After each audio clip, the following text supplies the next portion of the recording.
Si quieres dar tus primeros pasos en astrofotografía, mejorar tus vías lácteas o bien estás pensando en hacerte con un tracker ligero para cuando no quieras ir muy cargado, este vídeo te interesa porque te voy a mostrar los resultados de los primeros test que he realizado con el MSM Nomad, con focales desde posiciones angulares hasta más de 100 milímetros, casi nada para un tracker de este tipo.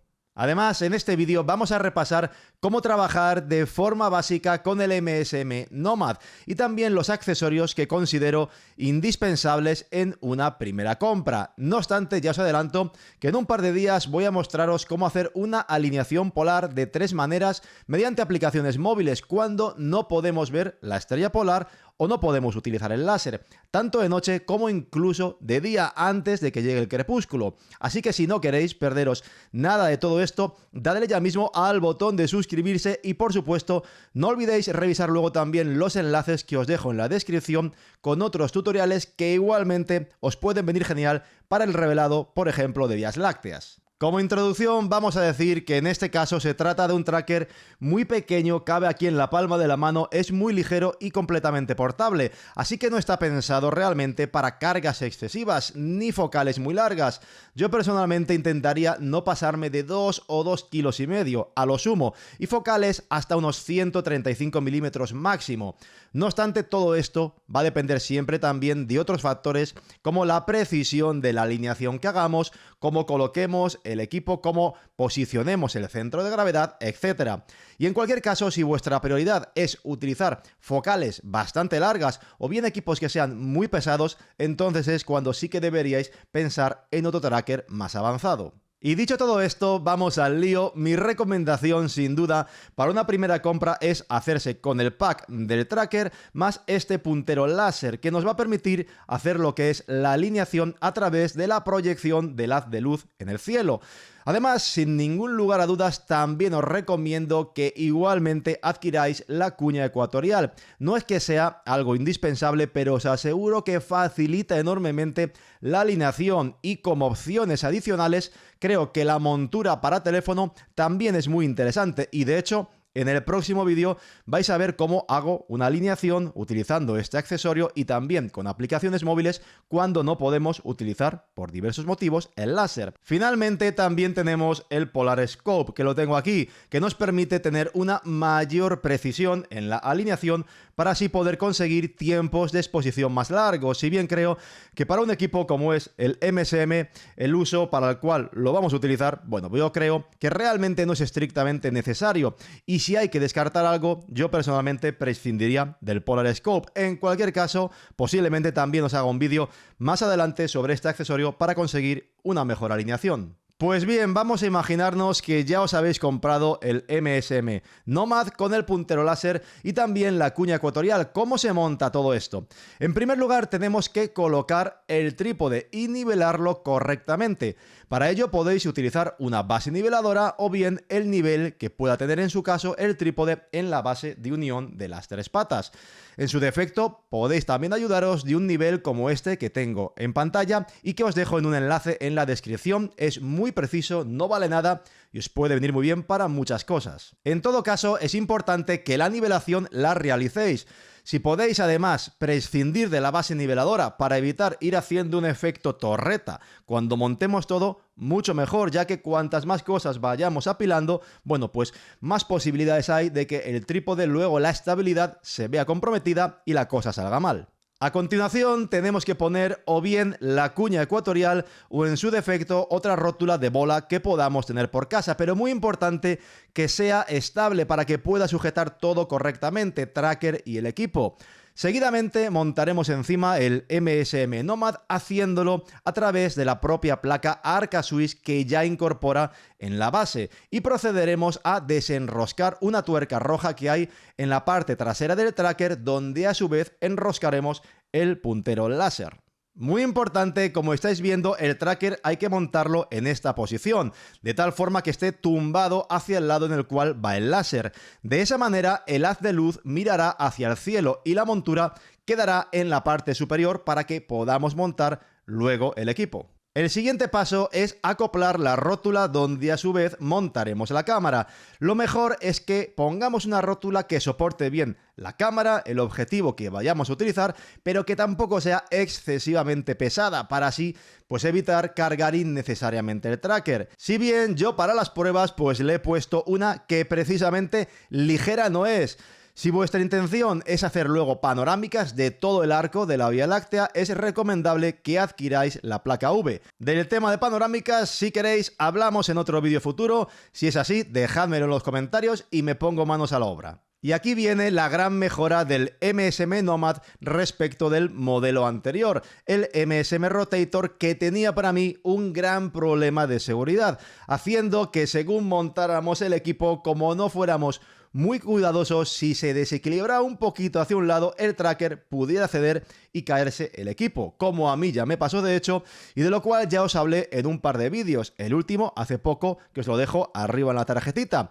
En este caso, en el MSM Nomad nuevo, hay un sistema de acoplamiento que han cambiado y que evita por completo que esto ocurra, y que consiste en lo siguiente. Para montar la cámara, lo primero desenroscamos la arandela cromada de color rojo y veremos que dentro hay una placa. Tiramos de la tuerca hacia afuera para sacarla, ya que puede que esa placa esté bastante bien encajada por los dientes de sierra que están practicados precisamente para que nada baile lo más mínimo. Bien, pues ahora solo tenemos que hacer lo siguiente. Dentro de la arandela cromada encajamos esa pletina y la fijamos a su vez en la rótula que vayamos a usar. También tenemos un pequeño tornillo de torsión, como muchas bases niveladoras, que podemos usar para más seguridad de la fijación. Es importante que la fijación de la placa no la hagamos únicamente a mano, ya que pues luego podría aflojarse. Utilizad alguna herramienta o en su defecto una moneda para poder apretar bien la tuerca. Una vez hecho todo esto, solo hay que montar la rótula encima del tracker y apretar bien de nuevo la arandela cromada externa. Y listo, os aseguro que ahora sí que queda todo perfectamente fijado y ya no hay ese problema que sí que ocurría con el MSM Rotator original. A continuación tenemos que proceder a la alineación polar. En el caso del hemisferio norte, donde me encuentro, tenemos que apuntar a la estrella polar. Y como ya sabéis, esta se encuentra muy cerca del verdadero polo norte celeste de la Tierra. El siguiente paso es encender el láser y hacer que apunte directamente a la estrella polar. Si usamos la cuña ecuatorial, debéis tener en mente que estas cuñas no suelen girar 360 grados, solo rotan parcialmente para poder hacer luego ajustes finos y precisos poco a poco, por lo cual deberemos ya preorientar el trípode físicamente de tal forma que la cuña ya esté mirando hacia el norte.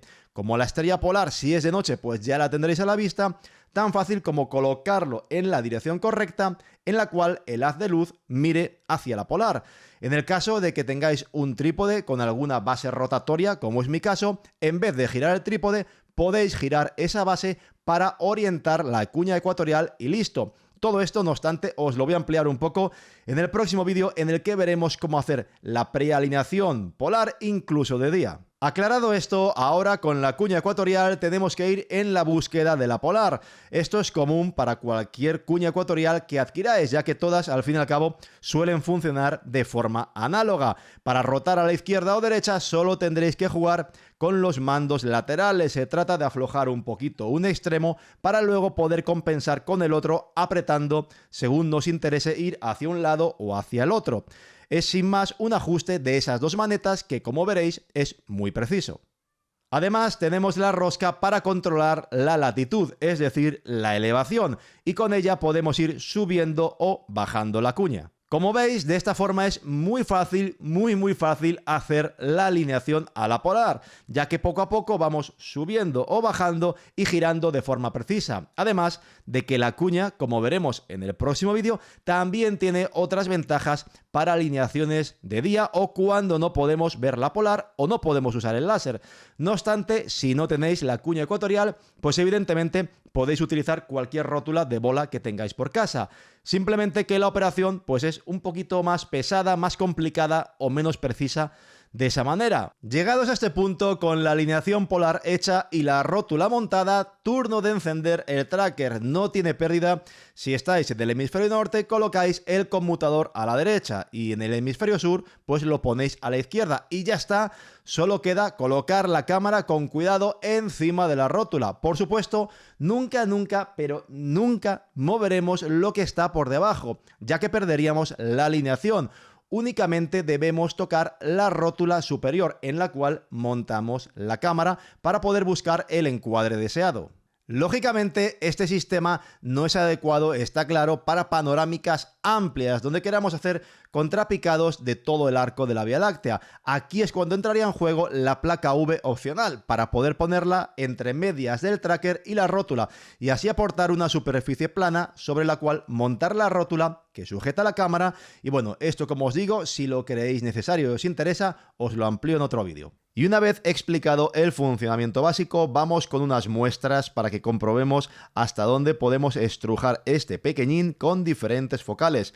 Y comenzamos con una prueba dura a 14 milímetros en la cual situé la cámara muy contrapicada, que es algo que es complicado para este tipo de trackers, y de hecho el MSM Rotator original, cuando situábamos cámaras con objetivos encima pesados tan contrapicadas, había problemas en el seguimiento. En este caso, fijaos cómo 14 milímetros, contrapicada la cámara completamente, 321 segundos, ampliamos al 100% y está absolutamente perfecta.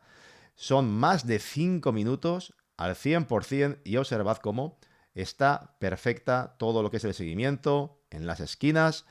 Resultado perfecto, y además, por cierto, que esta lente, el Sigma 1424, fijaos que a 2,8, un resultado fantástico. Es una lente que es una auténtica maravilla. La siguiente toma que realicé, dije voy a subir un poquito más el tiempo, 446 segundos, que ya me parece una barbaridad para el equipo que le monté y un tracker así portable. Bueno, pues fijaos, me vengo a las esquinas y está bien.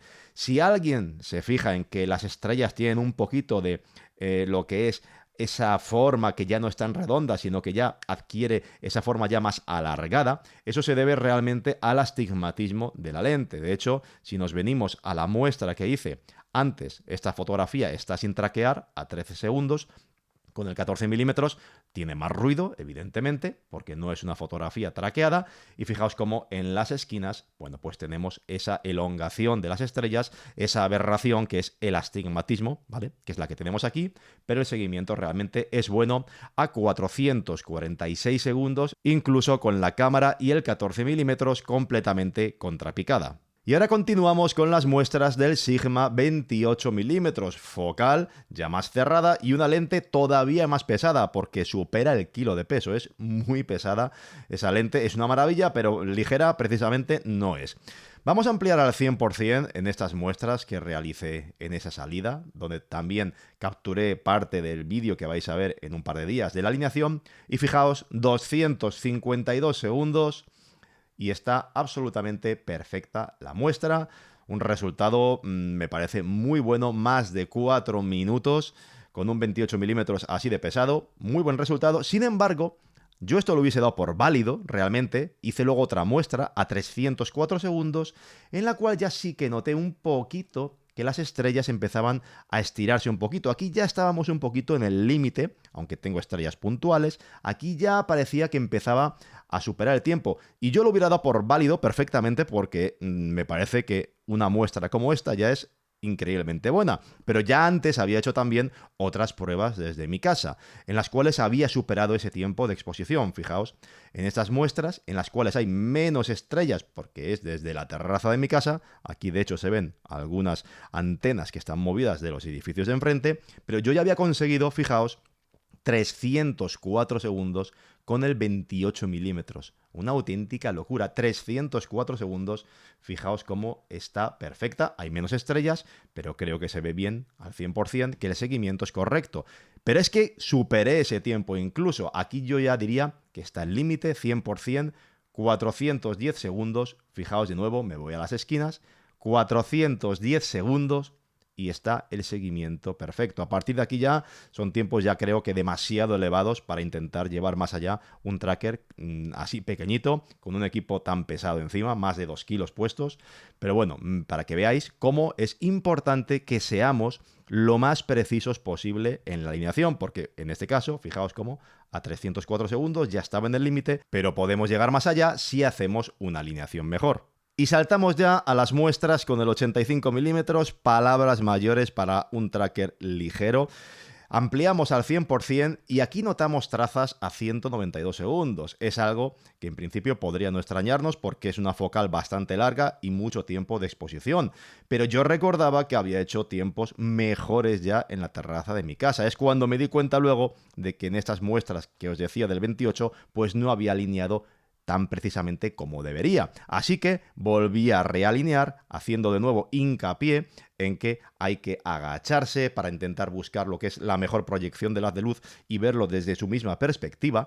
Y fijaos cómo incluso a 251 segundos, una vez que realineé para tener la máxima precisión posible, fijaos cómo el resultado con el 85 milímetros 1.4 es perfecto. Es decir, 250 segundos, más de 4 minutos con un 85 milímetros, una auténtica locura para un tracker de este tipo. La siguiente muestra, 307, aquí ya sí que ya nos pasamos, ya no sé si a lo mejor con el Polar Scope que permite más precisión, podría mejorarse el tiempo, me parece ya que es mucho tiempo para un tracker así de pequeño y ligero, pero bueno, en este caso que fijaos cómo los resultados para mí por lo menos superan mis expectativas. 250 segundos con un 85 milímetros me parece increíble. Y ya para terminar, últimos dos ejemplos con el Viltrox 75 milímetros, lente APS-C, montada en este caso en la Sony ZV-E10, es decir, que tenemos ahora un ángulo de visión equivalente a unos 112 milímetros.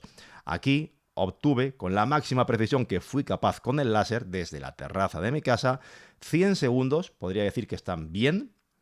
Yo lo daría casi perfecto, hay un poquito de trazas, hay un poquito ya, pero para mí 100 segundos serían perfectamente válidos. Y ya saltando a los 120 segundos, aquí ya notaba más trazas, poco más, resultado muy similar, pero digamos que aquí estaría, fijaos, aquí se nota claramente ya la traza, aquí estaríamos ya en el límite. Así que bueno, en cualquier caso, pasar de una focal de 100 milímetros y poder movernos en tiempos superiores por bastante al minuto, me parece un resultado más que bueno. Y antes de acabar con las conclusiones, vamos con el principal contra que he encontrado y una advertencia. Como contra, hay que decir que el posicionamiento del láser tiene el inconveniente de que cuando montemos la cámara, esta nos va a tapar casi con total seguridad la proyección del haz de luz y también puede llegar incluso a chocar con la rótula si esta es grande como la del ejemplo. No obstante, podéis inclinar algo la cámara para dejar que pase el haz de luz por algún hueco y luego rectificar la posición, o bien hacer la alineación sin la cámara montada. Si somos mínimamente cuidadosos, pues tampoco deberíamos tener problema. Y como advertencia para novatos, comentaros que cuando recibáis el láser es imprescindible que comprobéis si está bien calibrado. Algunos, por desgracia, no llegan perfectos. El proceso, no obstante, es muy sencillo. Simplemente ponéis un folio pegado a la pared con una cruceta y teniendo fijado el láser, bueno, pues simplemente lo vais girando para ver si describe una órbita demasiado grande alrededor de la cruceta. Si es así, pues con una llave Allen, que ya viene dentro del pack, vais jugando aquí con los orificios para que quede centrado y ese desplazamiento que haga el láser cuando lo giramos sea lo más puntual posible. Y como conclusiones, no puedo decir otra cosa que si el primer modelo seguiré diciendo hoy y siempre que no se lo recomiendo absolutamente a nadie porque era inestable y podía ceder con facilidad, este cambia por completo el panorama. La fijación es absolutamente estable y segura.